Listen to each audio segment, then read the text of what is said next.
place in the world, I get to work on my car. I don't know, you want to follow this project? I'll make some YouTube videos. Well, it might take me a few years. It's great though, eh? Getting out, getting underneath there, dirt falling in your face, buried under a welding helmet. Nothing like it. You know you're alive. It's kind of like skiing or golfing. I don't know, never done either of those. And it's going to be an interesting build, putting a 49 Chev Fleetline and an 06 Cadillac CTS together into one car. I've never found anybody that's done it before. I've seen one time where they've used a Cadillac CTS and they built a frame for it. Because the Cadillac has no frame, right? It's a unibody construction. It's got a bit of subframes here, but man, I tell you what, just layers of tin glued together. There's glue everywhere and foam and all kind of stuff. It's pretty interesting the way they put those together nowadays and make them quiet. I love Cadillacs, you know? They're nice to drive, but nobody looks at an 06 CTS going by. When you're building a car, there's no point doing it if it's not going to be a head turner. And there's no point spending more money on building a head turner than what you could just go down to the dealership and get a brand new SUV for. You know, you could paint a hot rod on the side if that's what you want. And, you know, people will look at you when you go by. So my wife says, why do we have to drive these old cars all the time? Everybody's looking at us. And I said, aha, that's the reason. We want people to be inspired, right? And to be thrilled and to be tickled and to say, I remember when my dad had one of those. Well, now it's my grandpa. In fact, my grandpa bought us boys, my brother and myself and our two boy cousins, a 1949 Fleetline two-door. And in those days, you could go to the back of the dealership and they would have all these old cars over there. They wouldn't actually like sell. They were just for guys, farmers and stuff come in. $100 max. That one he got for $50. Not a thing wrong with it, not a dent wrong with it. Drove nicely. And my grandpa bought it for us so that we could learn how to drive. I mean, we were 14 years old already.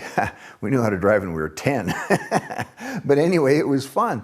And then somehow, when I went away to college, my dad buried it in an old silage pit, ran the bulldozer and filled it over with dirt. Couldn't believe it.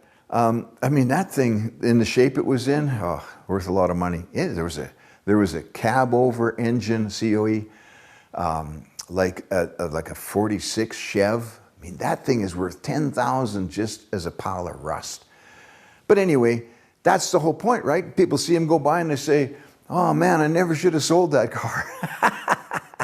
I heard people say that when I was growing up all the time. I never should have sold that car, you know. And so I never sold one. I never sold my cars. I did eventually sell one a few years ago, a 55 Dodge pickup. I was just getting too many around, you know. But I still got the car that I bought when I was a teenager, a 29 Dodge, and I drive that in the summer times. And my winter truck is a 42 Chev panel truck. And I got it the year we were married, so we're talking 40-some years ago. And just, you know, develop them, keep them going. It's so cool. No payments, no car payments ever. But, you know, I mean, that's got to be some purpose to building cars like this, because it's not easy. So here's the plan for this one. I bought this 1949 Chev Fleetline two-door, $1,500. It's way too much. Do you know how expensive this kind of stuff is getting? You just look online and look at the prices people are getting for piles of rust. Well, there's not much of this car. I mean, there was no front end on it. The hood and fenders were missing, and the floor's all rusted out, and there's no windows in it. $1,500. Man, can't believe it. But anyway, it's going to be a good one.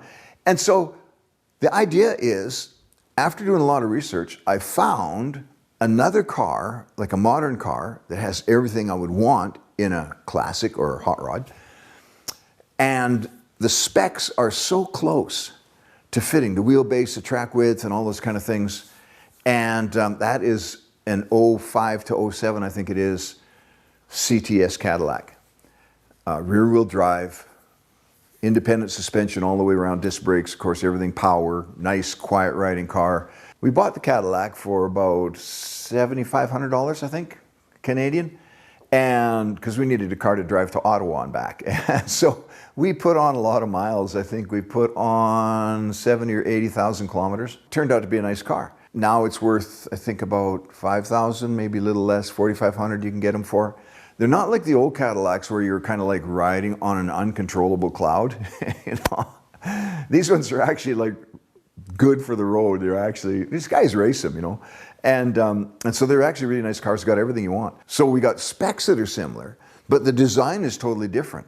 You know, the 49 Chev is the original like chassis, body rubber mounted onto the chassis. I think this is about the first year they used rubber, actually. And they didn't actually use body mounts, they just put a piece of rubber in and bolted it together. And then the Cadillac is unibody construction, so there's no chassis. And there's subframe under the front and a subframe under the back, and in between it's just the body that holds it together. All right, so here's the plan. Cut the perimeter of the floor out of both cars. So the 49 Chev, you cut all the way around. Man, it was simple. I think three zip discs and I had that whole thing cut out.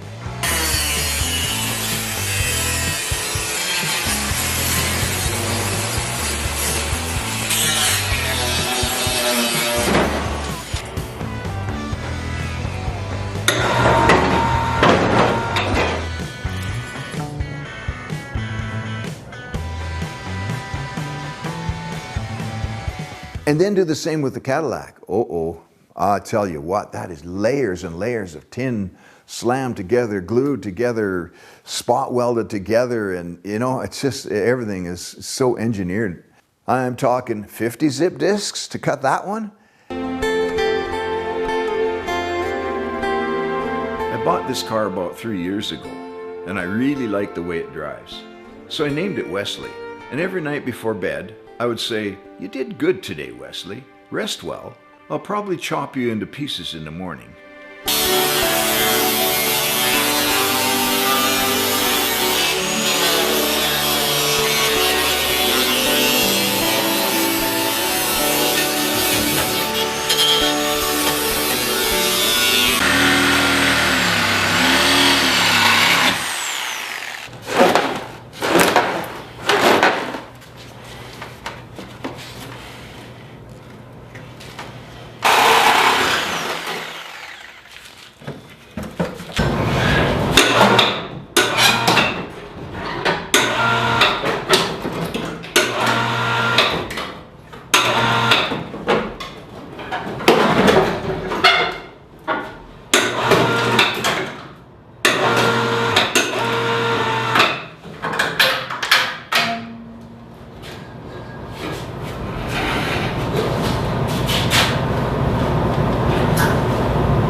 So take the body off the Cadillac, throw it away, take the floor out from underneath and the chassis out from underneath the 49, throw it away, and put the 49 body on the Cadillac. Is there any reason that wouldn't work?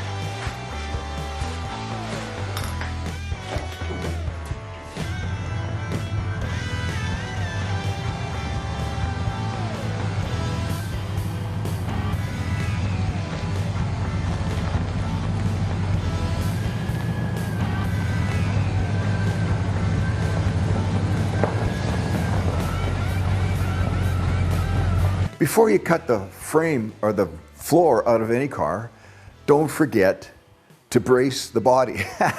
Because when you cut the floor out, the whole thing's gonna go plop. There's nothing left to hold it together. So I braced it at the front, just behind the front of the doorpost, and then, you know, near the back of the door. And that way it'll hold together. The trunk area didn't need to be braced because it kind of holds itself together. And put the 49 body on the Cadillac.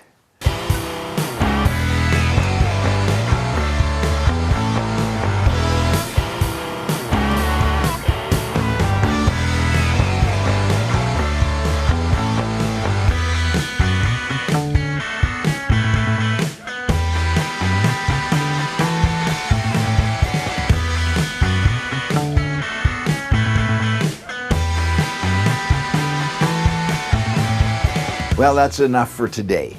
But there's one more thing. Don't be that guy who starts projects and doesn't finish them. That's a losing way to do it.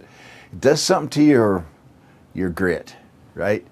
Does something to your moxie. You take on a project that's just a bit bigger than you, and then you become bigger than it. Every project's got to be an opportunity to grow and to learn new things. In fact, every day we've got to be learning something new. But the key is to count the cost before you start.